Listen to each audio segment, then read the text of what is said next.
এই, তোরা কারা কারা পিৎজা খেয়েছিস? ভাইয়া, আমি খেয়েছি। চিজ পিৎজাটা খুব মজা। হ্যাঁ, আমিও খেয়েছি। চিকেন পিৎজাটা খুব মজা।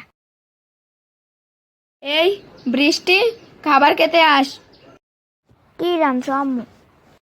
করল্লা ভাজি আর পটল তরকারি। তুমি শুধু করলা ভাজি আর পটল তরকারি বানাও। আমার বান্ধবীর মারা মুরগির মাংস, গরুর মাংস রেঁধে খাবার, তুমি কি করো?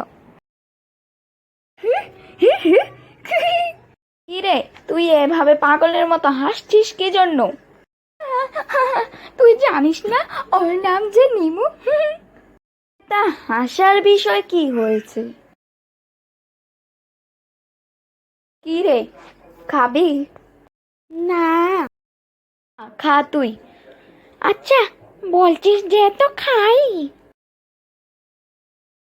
এই শাহিদা, তুমি কোন ক্লাসে পড়ো? আমি আমি তো আমি যদি এখন বলি যে আমি মাত্র 5-এ পড়ি, ও আমাকে নিয়ে কি ভাববে? বলে দে আমি 6-এ পড়ি। হ্যাঁ, এটা ঠিক হবে। 6-এ পড়ি। শাহিদা, আজকে স্কুল যাবি না? হ্যাঁ, যাব আজকে স্কুলে। শাহিদা, আজকে স্কুল বন্ধ। আরে ও 5-এ পড়ে। হ্যাঁ,